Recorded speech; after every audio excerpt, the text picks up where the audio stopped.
Just a little zippity zap. As per tradition, cheers. Oh, I'm definitely getting better. You know, if you go back to the first day, I was squirreling and squealing like a little pussy. I still had to let out a little shiver, a little but I'm adapting. Adapt or die, motherfucker, yeah. All right, day 11. Here it is. Here's the meat vehicle.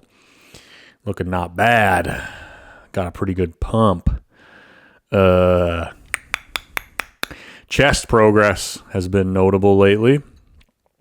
And before I get into any of that, let's talk about the workout. Let's give you the meat and potatoes right off the top. Meat and taters, fresh out the kitchen, baby, coming right at you, serving up with a side of mild mental disability. I was going to say the old R word that you're not allowed to say anymore. I'm sure YouTube would not like that, but I don't know what the hell I'm saying. Here's the routine. Okay, it's a pump workout. So low rest times, fast tempo, high rep range. So I've found that using high reps, 15 to 30 reps with a faster explosive tempo, as you can see here, where you're kind of jerking the weight around. You're jerking off that barbell or dumbbell or whatever you're using. You're milking it to get you pumped up and percolated.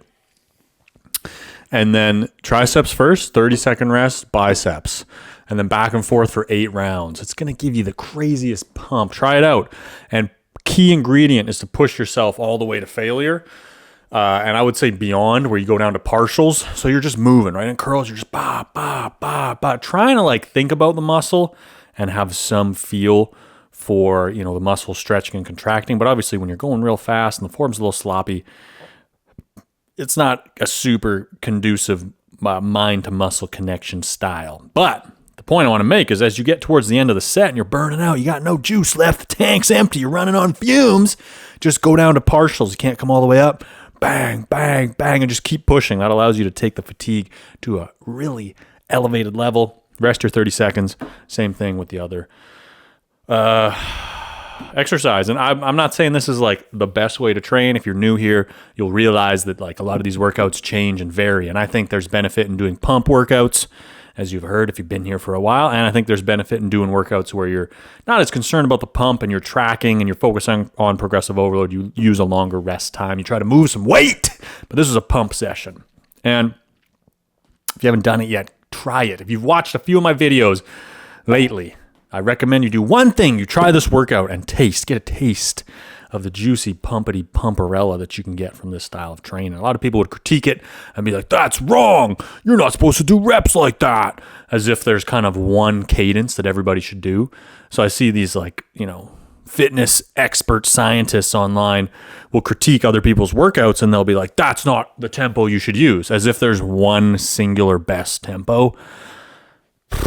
In my experience, there's benefit to using a variety of tempos. And the usefulness of the fast explosive tempos, it's going to give you a crazy pump that you've never seen before. And if somebody tells you not to do that, I would say, have you tried it? Have you tried it on? And a lot of times they haven't. They're just going by a script. They're going by what they read. They're going by what they know. They're going by what they've experienced. And they're dismissing other methods. And that's going to limit your ability to continue to grow, because encouraging your muscles to continue to grow, what I've seen is you got to be willing to try different stuff. You got to be willing to let information in, and the less closed-minded you can be, the better. The more experimental, the more open-minded you can be, and the more willing you are to try different methodologies, the more likely you are to see progress over the long term. That's what I've seen personally, and I think it's human nature to want to do things one way and to have a habit. Most people, they train the same over and over and over. They always use the same cadence, as an example, same tempo. And there's other people, professionals out there, who are going to strike down other tempos and say they're worse, as if there's supposed to be one best way that you always have to do every time. And I would say variety of tempos, variety of different types of training structures is extremely valuable and probably underrated. As long as you're training hard and you show up all the time, I think having some variety in your program is really key. So that's the pump workout. Last thing I wanted to mention is that in this session, the last time I did this structure of workout, I got a way better pump. It was the first time I did it, and I was like, holy sweet baby Jesus, Mother Teresa, my freaking arms are going to pop off the side of my body, and I am extremely swollen like incredibly inflated, like rocks, like Jesus. And this time it didn't quite live up to that previous workout. And the reason was because I didn't get a good sleep the night before. And so I wanted to make a note, put it on your radar that one individual workout, you shouldn't necessarily view one individual workout, the structure of it, as good or bad. You should do it at least a couple times, because you could have a good structure of a session. It could be a productive way to train, but if you didn't sleep well, if you weren't hydrated, if you didn't eat right, if you're stressed out, whatever, that's going to influence the session to not be that good. And it may not have anything to do with the workout structure. And so in this case, I've done 2 of these pump workouts. One of them was like a 10 out of 10. This one was like an 8 or 9. It was still good, but it didn't hit quite the same. My body just wasn't rested. It didn't have that extra gear to be fully inflated. So I'm not looking at the structure of the workout specifically and going, oh, this is actually not as good as it was, I thought.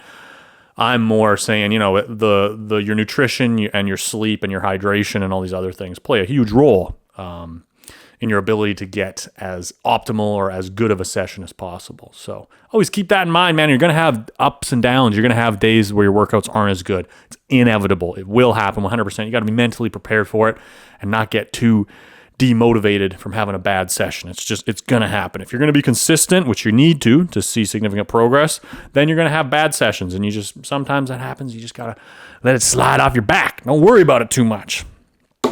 But keep that in mind, man, when you're assessing your training, that it's not just what you're doing in the gym. Thanks for watching. Every day is arm day, day 11 in the books. Feeling juicy, feeling freaking fluffed up, dude. Catch you in the next one.